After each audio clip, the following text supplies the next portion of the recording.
Digital અરેસ્ટના 1.5 કરોડના કેસમાં 4 આરોપીઓ અમદાવાદથી ઝડપાયા. સુરત સાયબર ક્રાઇમ સેલમાં નોંધાયેલા ₹1.5 કરોડના ડિજિટલ અરેસ્ટના મામલે વધુ 4 આરોપીઓને અમદાવાદ ખાતેથી ઝડપવામાં આવ્યા છે.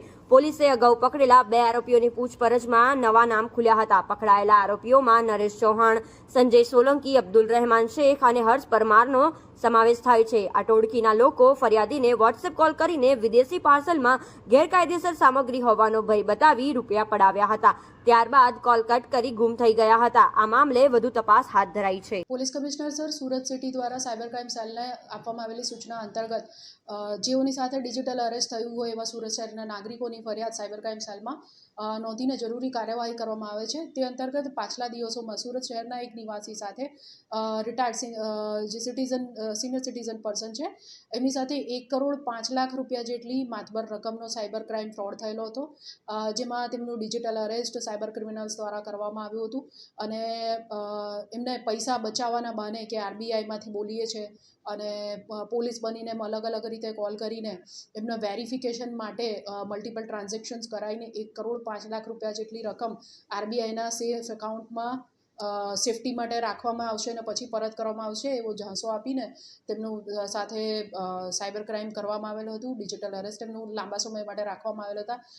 સદર સિનિયર સિટીઝન ફરિયાદી દ્વારા અત્રે સાયબર સેલનો સંપર્ક સાધાતા અત્રે એમની ફરિયાદ નોંધવામાં આવેલ હતી, જે અંતર્ગત પાછલા દિવસોમાં સાયબર ક્રાઇમ સેલ દ્વારા અમદાવાદ ખાતેથી 2 આરોપીઓની ધરપકડ કરવામાં આવેલ હતી.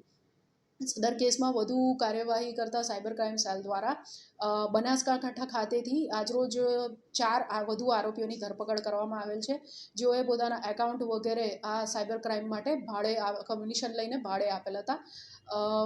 બનાસકાંઠા ખાતેથી જે આરોપીઓની ધરપકડ કરવામાં આવેલ છે તેમાં અબ્દુલ રહેમાન શેખ, નરેશભાઈ હીરાભાઈ રાઘુભાઈ ચૌહાણ, હર્ષભાઈ કરશનભાઈ પરમાર અને સંજય કુમાર કાનજીભાઈ સોલંકી એ 4 આરોપીઓની ધરપકડ કરવામાં આવી છે, જેમાંથી નરેશ ચૌહાણ અને અબ્દુલ રહેમાન શેખ દ્વારા પોતપોતાના એકાઉન્ટ ખોલીને કમિશન ઉપર સંજય સોલંકીને આપવામાં આવેલ હતા, જેઓએ કમિશન લઈને આગળ આ જે એકાઉન્ટ છે સાયબર ક્રિમિનલ્સને વાપરવા માટે પાસ કરેલા હતા અને આ એકાઉન્ટ તેમણે હર્ષ પરમારને આપેલા હતા.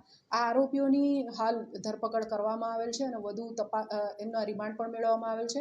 કેસમાં વધુ તપાસ હાલ ચાલી રહી છે. કેટલું કમિશન મેળવવામાં આવતું હતું અને આ તમામના એકાઉન્ટની અંદર કેટલા રૂપિયા ટ્રાન્સફર થયા? આ કેસની અંદર 5,000 થી 10,000 રૂપિયા લીધાનું અત્યારે પ્રાથમિક તપાસમાં જણાઈ આવ્યું છે. એ ઉપરાંત જે અબ્દુલ રહેમાન છે એના એકાઉન્ટમાં અબ્દુલ રહેમાન શેખના એકાઉન્ટમાં 10 લાખ રૂપિયા અને નરેશ ચૌહાણના એકાઉન્ટમાં 9.5 લાખ રૂપિયા જેટલી રકમ 1 કરોડ જે 5 લાખ ફ્રોડ થયું એ પૈકી આટલા રૂપિયા આ લોકોના એકાઉન્ટમાં હાલ આવેલ હતા.